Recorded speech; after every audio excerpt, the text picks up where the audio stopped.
32 साल तक यूएस में टीवी पे एयर होने के बाद फाइनली मंडे नाइट रॉ का एंड ऑफ एन एरा आ चुका है और इससे बेटर कोई तरीका नहीं हो सकता था कि सेथ रॉलिंस और सीएम पंक 10 साल से भी ज्यादा लंबी राइवलरी इस शो को एंड करे, इस एरा को एक नए मोड़ पे लेके जाए, जो कि ऑब्वियसली नेक्स्ट वीक होने वाली है when Raw goes to Netflix. लेकिन डब्ल्यूडब्ल्यूई के शो को आज हम रिव्यू करने वाले हैं, तो आप वीडियो को एंड तक देखते रहें। चैनल पर नए तो सब्सक्राइब करें और उस नोटिफिकेशन बेल को भी ऑन करना ना भूलें। Cover by Rollins! Rollins with the title! Rollins with the title! तो गाइस, मैं हूं आयुष और आप देख रहे हैं रेसल इंडिया। स्वागत है आपका आज की इस वीडियो में। 300K पे अब हमारी नजर बन चुकी है रेसलमेनिया तक, तो भाई फटाफट से आज तो भाई गो टू स्लीप लगा दो उस सब्सक्राइब बटन को जाके। लेकिन ये शो स्टार्ट करते हैं न्यू डे और उनके पास कहने के लिए काफी कुछ था, लेकिन वो तो तब कहेंगे ना अगर क्राउड उनको कुछ कहने दे। लेकिन बू के अलावा कुछ सुनने को नहीं मिलता जब न्यू डे अब आते हैं। क्लासिक हील्स अब वो हो चुके हैं और जे ऊसो की एंट्रेंस जैसी होती है न्यू डे के बाद, तो ये क्राउड जो इतना ऑलरेडी हीटेड अप था ह्यूस्टन टेक्सास में बूज के साथ, वो सारा चीयर्स में बदल जाता है और हीट करना स्टार्ट कर देते हैं। कमाल की एंट्रेंस थी जे ऊसो की, और जबकि जेवियर वुड्स थोड़ा सा हेल्प मांगते हैं जैसे कि भाई मुझे बुलवाने दो, थोड़ा तो बोलने दो, लेकिन क्राउड एक नहीं सुन रहा था। तो जे ऊसो भी कहते हैं जेवियर को, भाई देख मैं तेरे को इतने टाइम से जानता हूं, ये बात ठीक है, लेकिन न्यू डे सक्स। तो न्यू डे सक्स की चैंट होती है, एम्बैरेस होकर वो लोग वहां से चले जाते हैं। तो जे यहाँ पे फिर अपना ध्यान चेंज करते हैं ब्लड लाइन और ड्रू की तरफ, और सोलो सिकोआ स्क्रीन पे आके एक प्रोमो कट करते हैं कि किस तरीके से जिमी और जे ने गलती कर दी है रोमन रेंस को दोबारा ज्वाइन करके, और अब नेक्स्ट वीक जब वो रोमन रेंस को हरा देंगे फॉर द उलाफाला, वो इकलौते ट्राइबल चीफ रह जाएंगे और उसके बाद कोई ऑप्शन नहीं होगा सबके पास but to acknowledge him as the tribal chief. लेकिन जैसे ही ये खत्म होता है, पीछे से Drew McIntyre out of nowhere attack कर देते हैं जे ऊसो को,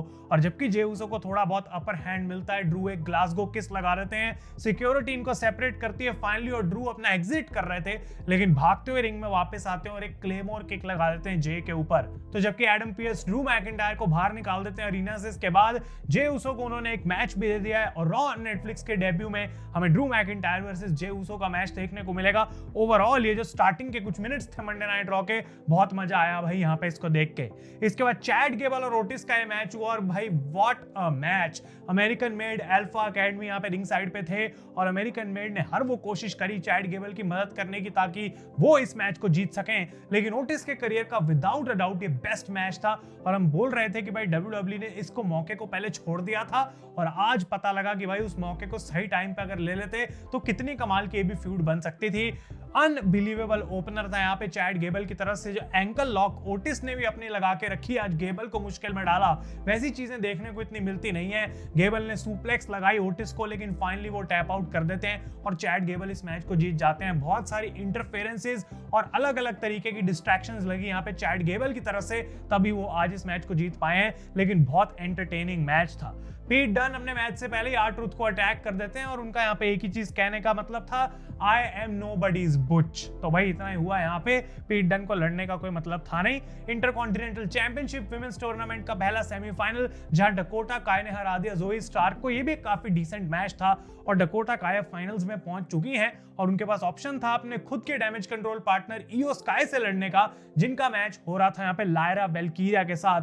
और क्या जबरदस्त मैच दिया भाई यहाँ पे इयो स्काई ने भी। डकोटा काय ऊपर से बैठ के स्वीट्स में से देख रही थी कि कौन जीतेगा इस मैच को, लेकिन लायरा ने एक रोल अप से एट द एंड ईओ को हरा दिया है। और जबकि ईओ यहाँ पे अपनी नी को सेल कर रही थी, वो पूरे तरीके से कंट्रोल में भी थी, मून सॉल्ट भी लगाती हैं, लेकिन हर चीज का जो ईओ के पास वेपन था उसका जवाब लायरा के पास भी था। और यहाँ पे लायरा जीत चुकी है और लायरा वर्सेस डकोटा काय will be the final for women's intercontinental championship tournament. बहुत अच्छे ये भी दो रेसलिंग मैचेस देखने को मिले। इसके अलावा डेमियन प्रीस्ट और वॉर रेडर्स लड़ रहे थे फिन बैलर, जेडी मैकडोना और डोमिनिक मिस्टीरियो के अगेंस्ट। और यहाँ पे एक बात क्लियर कर दी गई थी, एक बार फिर से फिन कहते हैं कि अगर मेरी सुनोगे तो हमेशा जीतेंगे, और लिव मॉर्गन को भी वो, जबकि आज थी नहीं शो में, वो बोल देते हैं रकेल को कि जाके लिव को तू बोल कि भाई हम बेस्ट ऑफ लक विश करते हैं उसको next week for her match against Rhea Ripley. और इस मैच में भी देखने को मिला, फिर से डेमियन प्रीस्ट हरा देते हैं, डोमिनिक को पिन करते हैं, और फिन बैलर जबकि पिन नहीं हुए, वही इकलौती चीज थी जो यहाँ पे हमें थोड़ी ठीक ठाक देखने को मिली।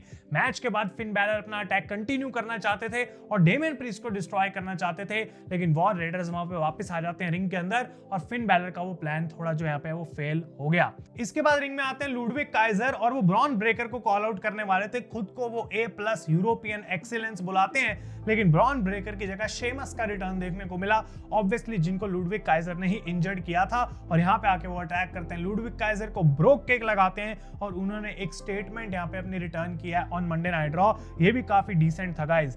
Back stage new day confront करती है यहाँ पे रे मिस्टीरियो को दोबारा से और एक मैच का चैलेंज रे मिस्टीरियो फेंक देते हैं, जो कि न्यू डे एक्सेप्ट कर लेती है। लेकिन एक इंटरेस्टिंग बात यहाँ पे ये है कि पेंटागन का आज सिर्फ वो हमें जीरो नहीं बल्कि एक मास्क भी दिखा दिया गया है। तो ये कोई अलेक्सा ब्लिस से रिलेटेड कुछ नहीं है भाई, ये पेंटागन ही है और वो आ रहे हैं WWE के अंदर। और कुछ रिपोर्ट्स ये भी कहते हैं कि शायद रे मिस्टीरियो के जो पार्टनर है वो और कोई नहीं बल्कि पेंटा हो सकते हैं, बिकॉज न्यू डे ने ये बात यहाँ मेंशन करी थी कि रे आखिर तू अपना पार्टनर बनाएगा किसको, अपने इस ग्रुप में से तो किसी को उठा के ले आएगा, लेकिन शायद वहां पे एक सरप्राइज हो सकता है। और डेफिनेटली पेंटा का ये जो डेब्यू है नेक्स्ट वीक भी हमें नेटफ्लिक्स पे देखने को मिल सकता है। और फाइनली इस शो का मेन इवेंट, जिसके बारे में हम डिटेल में बात करेंगे, बहुत टाइम लग जाएगा ये प्रोमो समझाने में, लेकिन अनबिलीवेबल सेथ फ्रीकिंग रॉलिंस और CM पंक का ये फेस टू फेस सेगमेंट उनके मैच से पहले नेक्स्ट वीक जो होने वाला है रॉ पे।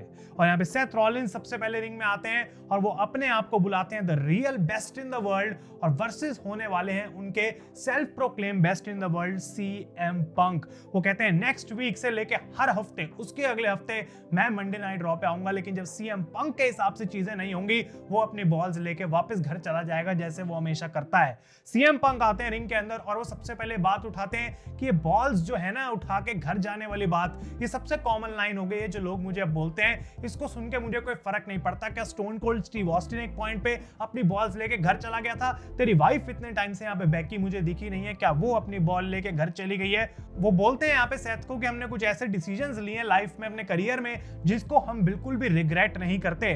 और यहाँ पे सेथ रॉलिंस से पूछते हैं कि तेरी नी का क्या हाल है, तेरी नेक का क्या हाल है और तेरी बॉडी कैसी फील कर रही है, बिकॉज ब्रॉन्सन रीड ने तेरे को जिस तरीके से क्रश किया था उसका बदला तू तो उससे नहीं ले पाया, लेकिन मैंने उसकी एंकल जरूर तोड़ दी थी वॉर गेम्स मैच के अंदर, जो कि वैसे देखा जाए तो ब्रॉन्सन रीड ने खुद की एंकल तोड़ी भाई कूद के, लेकिन उसका क्रेडिट यहाँ पे CM पंक ले लेते हैं और सेथ रॉलिंस को वो अपना लिटिल ब्रदर भी बोलते हैं। तो ये चीज सेथ रॉलिंस को बिल्कुल फनी लगी, उनको अच्छा नहीं लगा कि किस तरीके से CM पंक यहाँ पे सेथ से बात कर रहे हैं। वो कहते हैं मेरी वाइफ बेकी ने एक ब्रेक ली है और वो घर इसलिए गई है ताकि वो मेरे बच्चे को रेज कर सके, एक ऐसी चीज जिससे तेरा कोई लेना देना नहीं है, जिसके बारे में तुझे कोई समझ नहीं है, बिकॉज ऑब्वियसली CM पंक का खुद का कोई बच्चा है नहीं। ये बहुत स्ट्रॉन्ग लाइन थी। इसके बाद वो कहते हैं जब तू छोड़ के गया WWE तो तूने हर एक चीज कोशिश करी इस कंपनी को नीचे गिराने का, तू पॉडकास्ट में जाके बातें कर रहा था, तूने बहुत सारी चीजें करी, जब लोग तेरा नाम चैंट करते थे तेरे को अच्छा तब भी लगता था, लेकिन तब भी तू इन कंपनी के बारे में कुछ चीजें बोलता था ताकि ये कंपनी एक दिन खत्म हो जाए।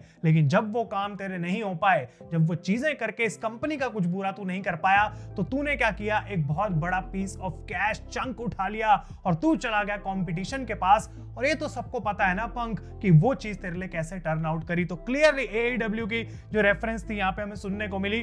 सेथ रॉलिंस कहते हैं कि जब तक पंक तूने ये सब किया, मैं इस कंपनी के लिए यहाँ पे एक वॉर लड़ रहा था और अब मैं जीत के इस कंपनी का झंडा लहरा रहा हूं, तो तू वापस आके मेरे से झंडा लेके खुद लहराना चाहता है। इस बात में कुछ भी जो है वो सेंस नहीं है और अब तू नहीं, मैं तेरा बड़ा भाई हूं। तो यहाँ पे सेथ रॉलिंस बिल्कुल क्लियर कर देते हैं कि ये लिटिल ब्रदर वाली चीज तो मुझे कभी भी मत बोलियो। CM पंक अपना रिप्लाई वापस स्टार्ट करते हैं और सबसे पहले बोलते हैं कि देखो भाई WWE में इसलिए छोड़ के गया था बिकॉज जो गाय इंचार्ज था वो मुझे बिल्कुल पसंद नहीं करता था, मैं उसे हेट करता था, लेकिन सेथ रॉलिंस वो तुझे प्यार करता था। लेकिन जैसे ही मैं WWE से गया तूने क्या किया, तूने अपने फ्रेंड्स और स्टेबल रोमन रेंस के अगेंस्ट टर्न कर लिया और इतने सालों से तू वही विक्टिम की तरह एक्ट करता रहता है और सबको ये बात पता है कि अगर मैं नहीं होता तो आज तू यहाँ पे खड़ा नहीं होता। CM पंक बताना चाहते हैं कि कैसे शील्ड जो है वो ओरिजिनली उनका ही आइडिया था। वो कहते हैं कि 7 साल बाद मैं रेसलिंग में इसलिए वापस आया बिकॉज ये लोग कभी मेरा नाम चैंट करना बंद नहीं हुए। स्पेशली सेथ रॉलिंस तेरे टीवी टाइम में जब तेरे मैचेस चल रहे थे तो ये लोग CM पंक की चैंट किया करते थे। और वो कहते हैं कि वो जो एरोज WWE वालों ने मेरी पीठ में घोंपे थे वो मैं निकाल नहीं पा रहा था उस एनवायरनमेंट में रह के, तो मैं बहुत दूर चला गया इस कंपनी से और फाइनली वो एरोज मैंने बाहर निकाले, लेकिन अभी भी वो मैंने एरोज अपने पास रखे हुए हैं और नेक्स्ट वीक सेथ रॉलिंस वो एरोज मैं लेके आऊंगा और तेरे इस कॉर्पोरेट थ्रोट के नीचे जो है वो सीधा गाड़ दूंगा। तो बहुत ही ज्यादा कमाल की लाइन थी CM पंक की कि किस तरीके से उनका का पूरा जो फेज है, ना तो सेथ अपनी गलती मानने को तैयार है ना सीएम पंक। और सेथ रॉलिंस फाइनली में अपना रिप्लाई करते हैं कि पंक तू एक कैंसर है और कैंसर को हराने का सिर्फ एक ही तरीका है, उसको उसकी जड़ से उखाड़ के फेंक देना। और वो कहते हैं भले ही तू नेक्स्ट वीक अपने एरोज लेके आ रहा है, I will have my fire in the eyes और मेरा हार्ट होगा फुल ऑफ हेट। और next week Punk I am going to burn you to the ground. और बहुत ही अनबिलीवेबल प्रोमो इस सेगमेंट सीएम पंक और सेथ रॉलिंस के बीच में, अल्टीमेट स्टेयर डाउन। और नेक्स्ट वीक मुझे लगता है कि जितनी हाइप है, जितना मतलब हीट है इस राइवलरी के अंदर, कोई मतलब नहीं बनता कि इसके अलावा WWE किसी भी और चीज को मेन इवेंट रखे। भाई ये स्टेपल फ्यूड बननी चाहिए। Clearly next week Raw on Netflix के डेब्यू में अनबिलीवेबल शो था। और मैं यही बोलना चाहता हूँ कि भाई जो हिस्ट्री रही है रॉ की अभी तक, वो आगे और ज्यादा अभी तो बढ़ती चली जाएगी। लेकिन केबल टेलीविजन यूएस के अगर मैं सिर्फ बात करूं तो ये बहुत बड़ी बात है कि 32 साल बाद एक शो अपनी जगह बदल रहा है। तो लोगों को इतनी आदत है उस चीज की और अब वो बिल्कुल उन्हें चेंज करनी पड़ेगी। बट WWE ने कमाल का शो दिया और यूएसए नेटवर्क का जो सेंड ऑफ था उसमें कोई भी कमी उन्होंने नहीं छोड़ी है। आप लोग अपने ओपिनियंस मुझे कमेंट्स में बताएं और ये वीडियो आपको अच्छी लगी इसे लाइक जरूर करें। तब तक के लिए thank you so much for watching. मैं हूं आयुष और आप देख रहे हैं रेसल इंडिया।